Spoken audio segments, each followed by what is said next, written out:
actualidad, cultura, política, música y espectáculos. Estás escuchando Sin Fin. Y en las últimas semanas, bueno, ¿de qué venimos hablando? Ya desde marzo, ¿no? Desde lo que pasó con Bahía Blanca y las feroces inundaciones, el temporal del fin de semana pasado, que también provocó en la zona norte de la provincia de Buenos Aires, sur de Santa Fe y Entre Ríos, inundaciones varias. Todavía hay personas que no han podido volver a sus casas y son eventos climáticos extremos que los vamos viendo, porque a pesar de que algunos lo niegan, el cambio climático está aquí.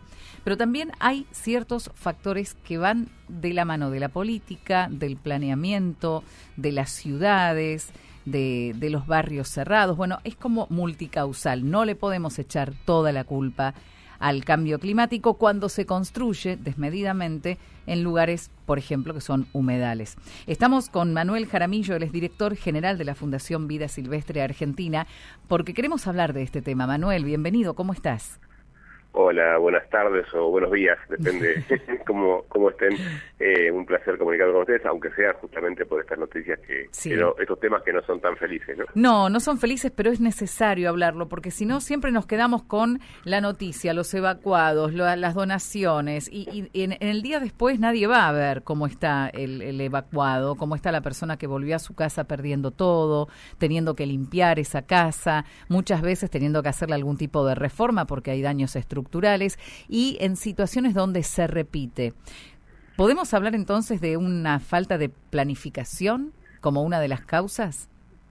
Sí, sin duda, un poco como lo introducías, ¿no? O sea, claramente los eventos climáticos extremos son cada vez más frecuentes y son cada vez más intensos. Y esto ya no es una cuestión que solo ha predicho la ciencia y que está demostrándose con datos empíricos, sino que es algo que estamos sufriendo recurrentemente, con consecuencias fatales en algunos casos, con pérdidas económicas enormes y que ponen de manifiesto una falta de prevención, una falta de respuesta temprana y también una falta de concientización en todos los niveles, ¿no? Y es ahí donde hay que focalizar para que estas cuestiones de emergencia, que como bien decías vos, llevan a necesidad de soluciones inmediatas para salvar vida de personas y salvar y reconstruir propiedades, sean menos impactantes en el futuro, ¿no?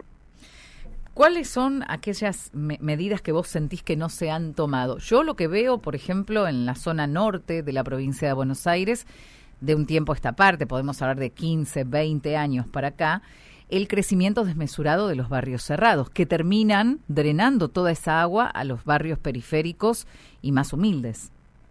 Sí, sin duda esto se puede generalizar dentro de lo que es la falta de un ordenamiento ambiental del territorio o de planeamiento urbano, y eso tiene que ver con definir cuáles son las áreas que realmente son posibles de urbanizar o de hacer un cambio de uso del suelo, que también puede ser para una actividad productiva, tanto agrícola como ganadera, para evitar que justamente estas áreas naturales, que son las que actúan como buffer al momento de eventos extremos, sean afectadas y pierdan esa capacidad y puedan aumentar el impacto sobre las áreas que están aguas abajo generalmente.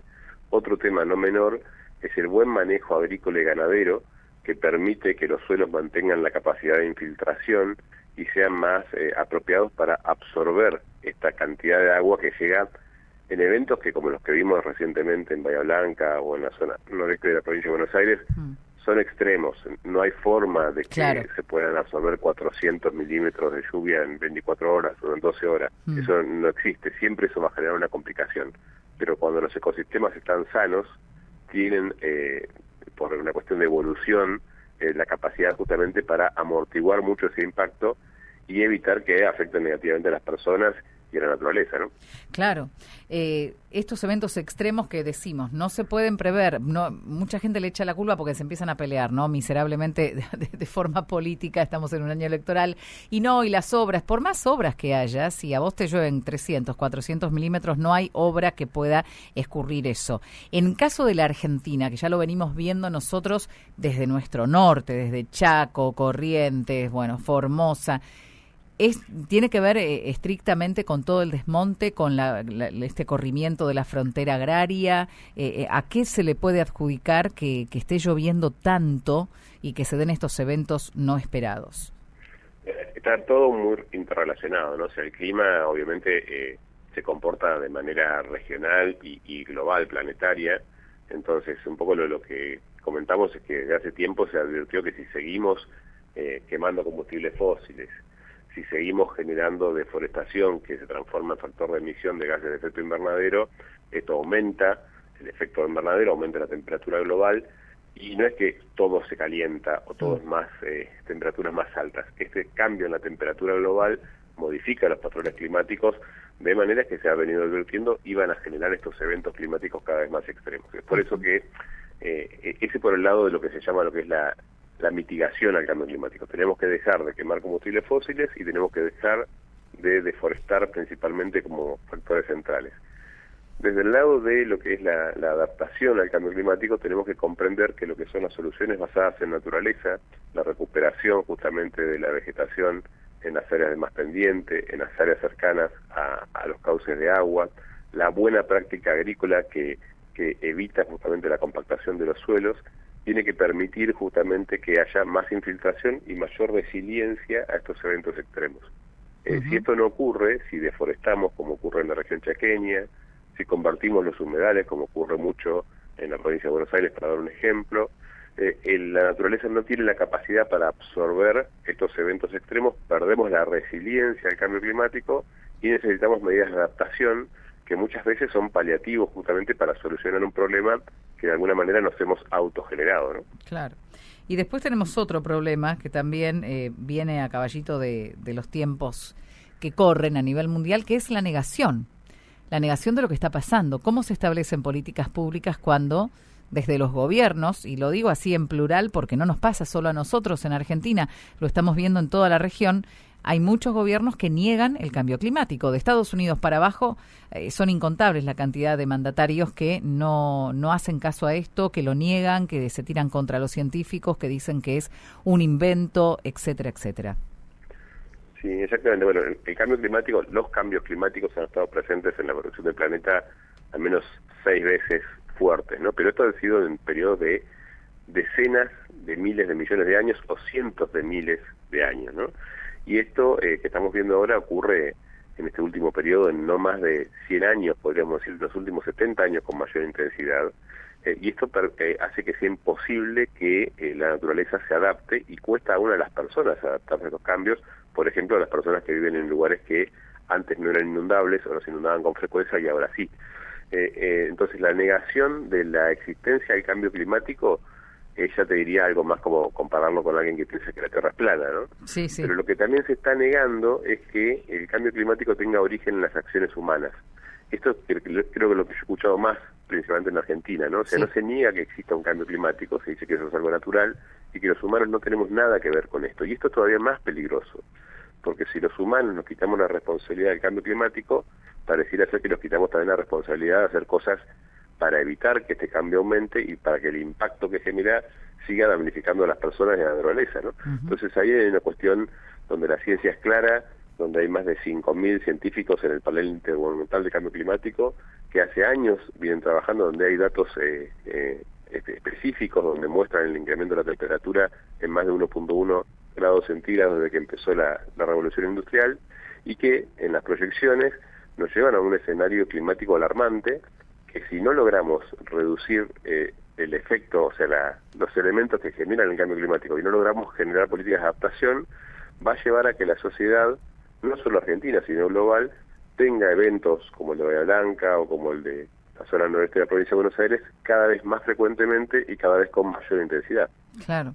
No, y encima se ha dado que uno siempre imagina, ¿no? Como que las inundaciones son quizás, no sé, en el litoral, en la provincia de Buenos Aires. Hasta se ha dado este año un temporal tremendo en Comodoro Rivadavia, en regiones donde uno no espera que se den eventos de esta naturaleza. Exactamente, las anomalías climáticas se empiezan a manifestar, empiezan a generar nuevos patrones, si bien yo no soy un especialista en meteorología, pero esto empieza a generar estas modificaciones que también van transformando los sistemas productivos, ¿no? Eso es un efecto no menor sobre lo que es el tema económico en nuestro país. Lugares que tienen alta productividad pueden empezar a disminuirla, lugares que no tenían capacidad productiva pueden empezar a demostrarlo, y esto genera también, y lo que está ocurriendo en otras regiones del globo, lo que se llaman las migraciones climáticas, claro, ¿no? Los desplazados.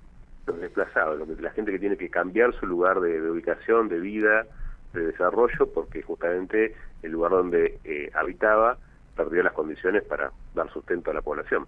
Claro, bueno, hace un tiempo leí un informe, ¿no?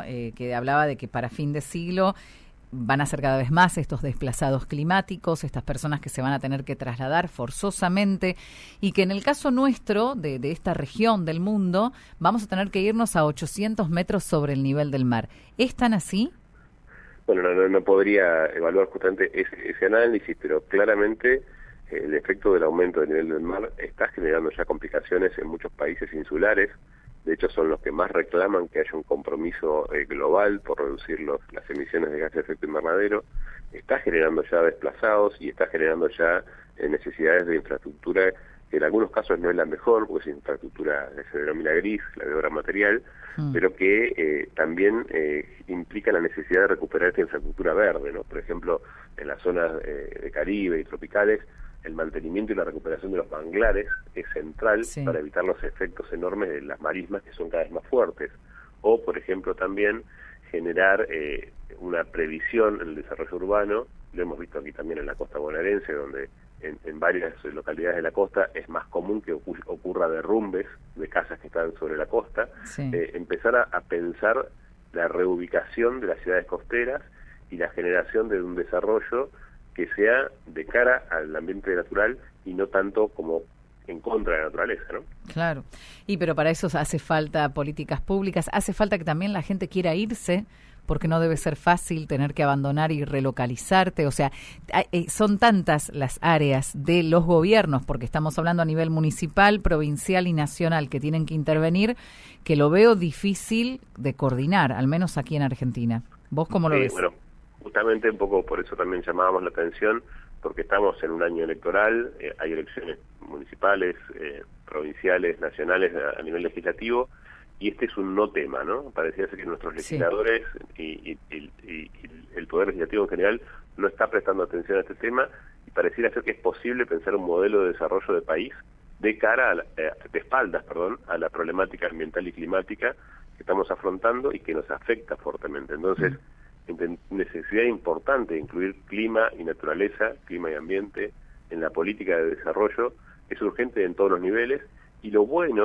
noticia es que hay un montón de herramientas, hay un montón de formas de complementar. Hoy sabemos mucho más de lo que tenemos que hacer que antes, y muchas veces lo que tenemos que hacer es mucho más barato, podríamos decir, que no hacerlo. Y eso también es importante, o sea, la prevención es mucho más económica que la solución de la problemática, y en muchas cosas estas soluciones basadas en naturaleza, que tienen que ver con la recuperación del ecosistema natural principalmente, son mucho más económicas que las soluciones de obra gris, de infraestructura y de desarrollo ingenieril, ¿no? Si tuvieras que nombrar dentro de esas alternativas, ¿cuáles pondrías como primeras para empezar ya a mitigar estos daños? Bueno, sin duda es necesario recuperar la vegetación natural en las áreas principalmente de cauces de arroyo, en los bordes de arroyo. Obviamente es necesario trabajar en identificar las urbanizaciones o los asentamientos irregulares más vulnerables y generar modelos en los cuales eso se pueda mitigar. También trabajar en lo que es la reducción de los incendios forestales que muchas veces se dan no solo sobre los bosques, sino sobre los pastizales, y afectan justamente la cobertura del suelo y afectan negativamente la infiltración y la capacidad de captar el impacto de la lluvia, ¿no? También es necesario trabajar en lo que son los sistemas de alerta temprana. Cada vez más estamos viendo estas alertas meteorológicas que se emiten y lamentablemente no tenemos una sociedad que esté preparada para entender lo que eso implica. Es cierto que posiblemente ante una falla en la escala y en la exactitud de estas alertas, hay alertas que luego no se materializan y la gente tiende a pensar, no, dicen que hay alerta pero no va a pasar nada, ¿no? Pero cada vez más estamos viendo que estas alertas son reales, son sólidas, tienen cada vez más exactitud, y tenemos que trabajar mucho más en eso, y que la alerta meteorológica implica realmente un cambio en el comportamiento de las personas para evitar que solos nos expongamos a situaciones de alto peligro. Claro. Totalmente. Manuel, muchísimas gracias por tu tiempo, por tu claridad, y bueno, ahí están en la Fundación Vida Silvestre Argentina hace ya tantos años, también como una manera de educarnos, ¿no? Si uno entra al portal se va a encontrar con un montón de información.